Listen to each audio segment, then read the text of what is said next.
इस वीडियो में देखते हैं स्वॉट एनालिसिस के बारे में। स्वॉट एनालिसिस क्या होता है? तो स्वॉट एनालिसिस का सर्वप्रथम प्रयोग 1960 में 1960 से 1970 के मध्य अमेरिका के एक बिजनेसमैन थे अल्बर्ट हम्फ्री के द्वारा इसका प्रयोग किया गया था। अब इसे जो स्वॉट है, स्वॉट को मैट्रिक्स भी कहा जाता है, स्वॉट मैट्रिक्स भी कहा जाता है। अगर आ जाए कि स्वॉट मैट्रिक्स क्या है तो आप ऐसा लिख सकते हैं। अब देखते हैं स्वॉट की परिभाषा। स्वॉट एनालिसिस की परिभाषा या स्वॉट विश्लेषण की परिभाषा। स्वॉट विश्लेषण ऐसी प्रक्रिया है या तकनीकी है जिसके द्वारा किसी कंपनी, ग्रुप, व्यक्ति की ताकत, कमजोरी, अवसर व चुनौती का पता लगाया जाता है। स्वॉट एनालिसिस ऐसी प्रक्रिया है जिसमें किसी कंपनी के द्वारा अपनी ताकत, कमजोरी, अवसर व तकनीकी चुनौती का पता लगाया जाता है। अब देखते हैं स्वॉट का फुल फॉर्म क्या होता है। स्वॉट का फुल फॉर्म होता है स्ट्रेंथ मतलब ताकत, वीकनेस मतलब कमजोरी, अपॉर्चुनिटी मतलब अवसर, थ्रेट मतलब चुनौतियाँ। तो ये होती हैं स्वॉट एनालिसिस का फुल फॉर्म। पेपर में आए तो आप इतना लिख दीजिए स्वॉट एनालिसिस के बारे में, बहुत है, पूरे नंबर मिल जाएंगे। अब देखते हैं स्वॉट एनालिसिस का महत्व, उपयोग क्या है, गुण क्या है।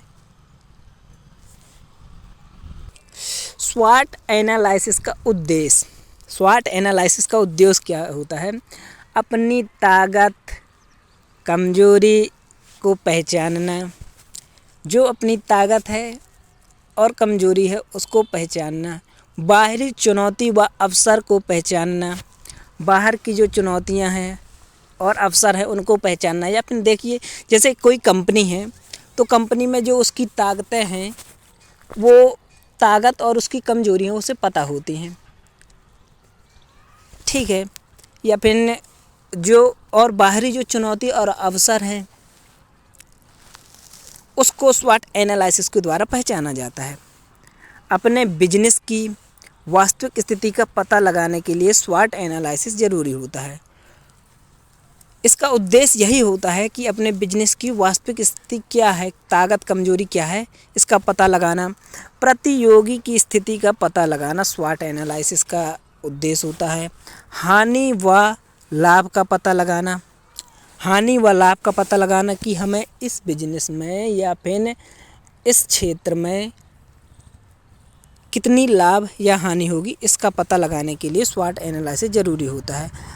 पुराने मतों का विश्लेषण करने में, पुराने मत या निर्णय, जो पुराने मत या निर्णय लिए गए थे उसमें हमें सफलता या असफलता प्राप्त हुई थी, कितना लाभ हुआ था, इसके सभी पक्षों के बारे में स्वॉट एनालिसिस के द्वारा पता किया जाता है। निर्णय व मतों की तुलना करने में, हमने कौन सा निर्णय कब लिया था, उसमें हमें सफलता मिली थी, असफलता मिली थी, कितना लाभ या हानि हुई थी, इसका पता लगाना स्वॉट एनालिसिस का उद्देश्य होता है। स्वॉट एनालिसिस के देखते हैं उपयोग या गुण, क्योंकि ये क्वेश्चन आता है स्वॉट एनालिसिस क्या है, इसका महत्व व उपयोग लिखो। 11 नंबर का क्वेश्चन आएगा, 11 या 15 नंबर का। तो देखते हैं उपयोग। अपनी ताकत व कमजोरी को पहचानने में, अपनी ताकत या कमजोरी को पहचानने में, बाहरी चुनौती व अवसर को पहचानने में,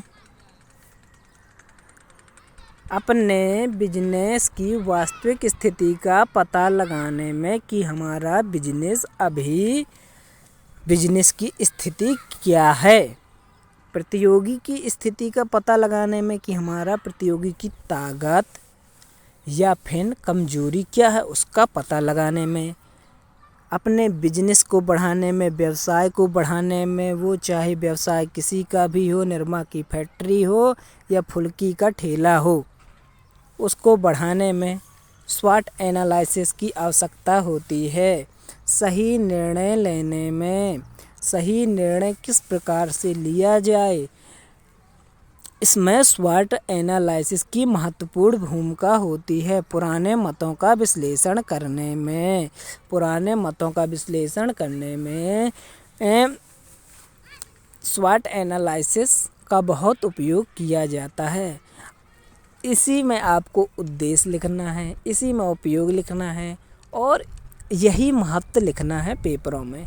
ये वीडियो आपके पेपरों के लिए बनाया जा रहा है जिसमें आप अच्छे अंक प्राप्त कर सकें कम समय में। देखते हैं स्वॉट एनालिसिस।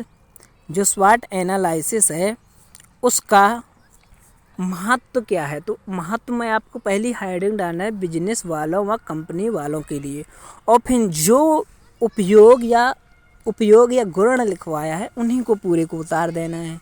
11 नंबर में या 15 नंबर में छात्रों के लिए, नेताओं के लिए, सरकार के लिए, सभी के लिए वही लिखना है कि उन्हें सिर्फ ताकत, कमजोरी, चुनौती और अवसर का पता लगाने के लिए किया जाता है। तो जो पॉइंट उसमें लिखवाए हैं गुण और उपयोग में, उन्हीं को यहाँ पर लिख देना है। मुझे लगता है कि इससे आसान और वीडियो में नहीं बना सकता था, तो आप इसी से अच्छे से पढ़ लीजिए। देखते हैं स्वॉट एनालिसिस के दोष क्या हैं।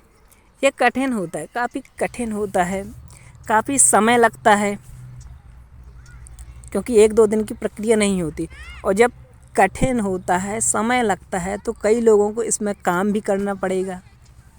एक लोग के द्वारा तो होता नहीं ये करने में, तो इसमें खर्चा भी बहुत होता है। आप इतना लिख दीजिए बहुत है।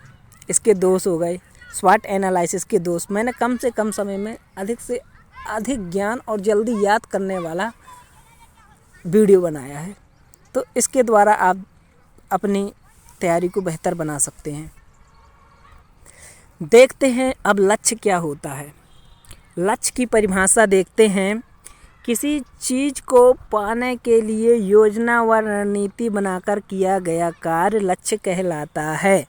किसी चीज़ को, किसी वस्तु को या फिर किसी नौकरी को पाने के लिए अच्छी योजना व रणनीति बनाकर सभी सुविधाएं प्राप्त करके किया जाने वाला कार्य, सिर्फ उसी के लिए किया जाने वाला कार्य ही लक्ष्य कहलाता है।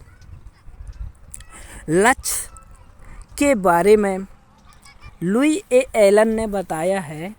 लक्ष्य के बारे में लुई ए एलन के अनुसार लक्ष्य की परिभाषा क्या है। लुई ए एलन ने लक्ष्य की परिभाषा बताया है कि लक्ष्य का अर्थ अंतिम परिणाम से होता है। लक्ष्य का अर्थ अंतिम परिणाम से होता है। लुई ए एलन की परिभाषा है। अब देखते हैं स्मार्ट लक्ष्य क्या होता है। स्मार्ट लक्ष्य क्या होता है, स्मार्ट लक्ष्य के बारे में देखते हैं। स्मार्ट लक्ष्य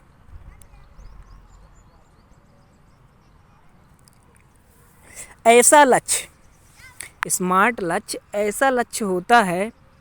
स्मार्ट लक्ष्य किसे कहते हैं देखते हैं, ठीक है। तो स्मार्ट लक्ष्य ऐसा लक्ष्य होता है जो संभव हो, समयबद्ध हो व प्रासंगिक हो। ऐसा लक्ष्य जो संभव हो और समयबद्ध हो। संभव हो जिसे जल्दी प्राप्त किया जा सके, समय में प्राप्त किया जा सके और प्राप्त करने योग्य हो, तो ऐसे लक्ष्य को स्मार्ट लक्ष्य कहा जाता है। जैसे उदाहरण देखते हैं, आपको दिख रहा होगा शायद,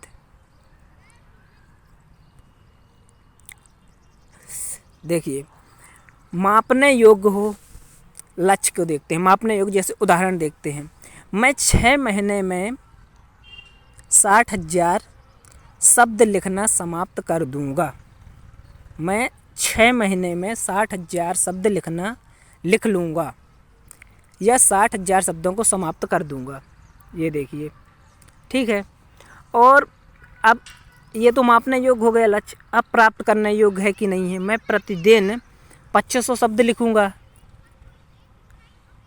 तो ये भी कर सकते हैं। प्रासंगिक क्या कहलाता है, देखिए, मैंने हमेशा एक पेशेवर लेखक बनने का सपना देखा है।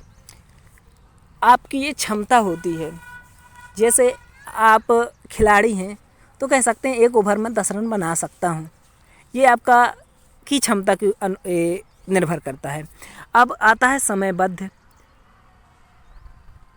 मैं कल 1 जनवरी मतलब जनवरी से शुरू करूँगा, 30 जून को समाप्त कर दूँगा, मतलब 6 माह में पूरा समाप्त कर दूँगा। समयबद्ध भी है और इतने में कई लोग कर चुके हैं। तो ऐसे बनाए गए लक्ष्य को ही स्मार्ट लक्ष्य कहते हैं। मुझे लगता है आपके समझ में आ गया होगा। अब देखते हैं लक्ष्य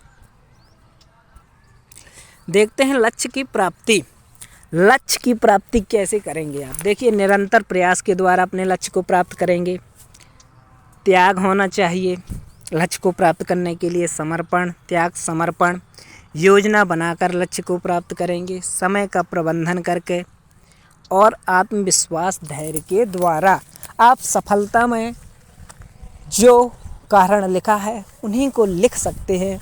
पूरा सफलता असफलता लक्ष्य तीनों एक जैसे हैं, बिल्कुल सटीक और सरल भाषा में बताया है। इसीलिए दोस्त यार, अगर अच्छा लगा हो वीडियो तो सब्सक्राइब करना हो तो करना, लेकिन लाइक ज़रूर कर देना यार। Thanks for watching.